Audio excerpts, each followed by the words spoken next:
Welcome back to your channel knowledge is power. तो अभी हम पेज नंबर 231 का जो सेकंड ट्राइदिस है उसको सॉल्व करेंगे। तो चैप्टर का नाम है अलजेब्रिक एक्सप्रेशन। तो ये आपका यहाँ पे दिया है identify the coefficients of the terms following expression. तो ये जो आपका एक्सप्रेशंस दिया है यहाँ पे आपका 1, 2, 3 और 4, ये 4 एक्सप्रेशंस दिया है। इसके हमें कोएफिशिएंट्स निकालना है। जब सिर्फ कोएफिशिएंट्स बोला जाता है तो फिर अलजेब्रिक कोएफिशिएंट्स को ही समझाया जाता है, ठीक है। जब किसी और का सपोज x का कोएफिशिएंट, y का कोएफिशिएंट ऐसे बोला जाएगा तो उसके साथ जो भी है अलजेब्रिक हो या मिक्स्ड हो वो सारे को समझाएगा। बट जब ओनली कोएफिशिएंट्स बोला जाता है तो आपका अलजेब्रिक कोएफिशिएंट्स को ही समझाता है। ये चीज आप ध्यान रखिए। तो यहाँ पे आपका एक्सप्रेशन है यहाँ पे, तो यहाँ पे पहला जो अलजेब्रिक एक्सप्रेशन है वो है 4x माइनस 3y, ठीक है।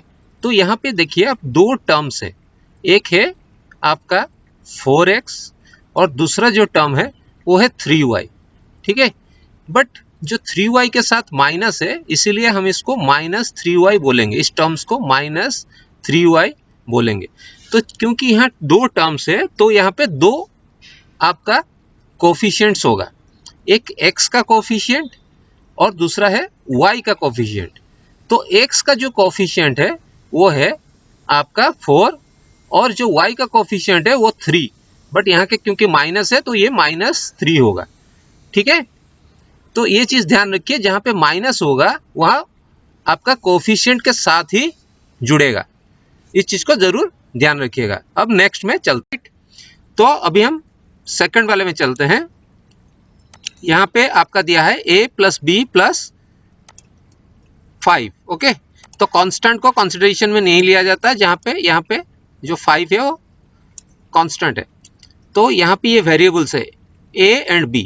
तो a एंड b आपका यहाँ पे जो वेरिएबल्स है, तो a का आपका कोएफिशिएंट है, a का कोएफिशिएंट क्या होगा आपका 1 होगा, ओके। जब 1 होता है तो कोएफिशिएंट कुछ नहीं लिखा जाता, इट इज वेल अंडरस्टूड कि 1 ही है। सेम वे b का, इस एक्सप्रेशन में b का कोएफिशिएंट क्या होगा, that will also be 1, right. तो ये बहुत ही इजी था। नेक्स्ट चलते हैं नेक्स्ट वाले में। तो नेक्स्ट है आपका 2y plus 5। Same way 5 constant है तो कोएफिशिएंट के साथ इसका कोई लेना देना नहीं है, तो अभी हम सिर्फ 2y का कंसिडरेशन को लेंगे, ठीक है।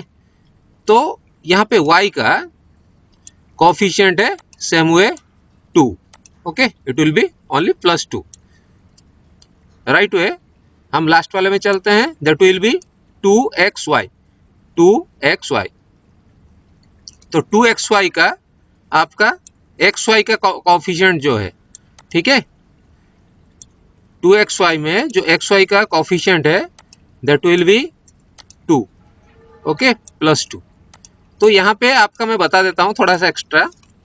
सपोज यहाँ पे पूछा गया इस 2xy में x का कोएफिशिएंट क्या है। कोई क्वेश्चन आगे हो सकता है आपका ट्राइदिस में, x का कोएफिशिएंट क्या है, ध्यान से सुनिए, x का कोएफिशिएंट क्या है।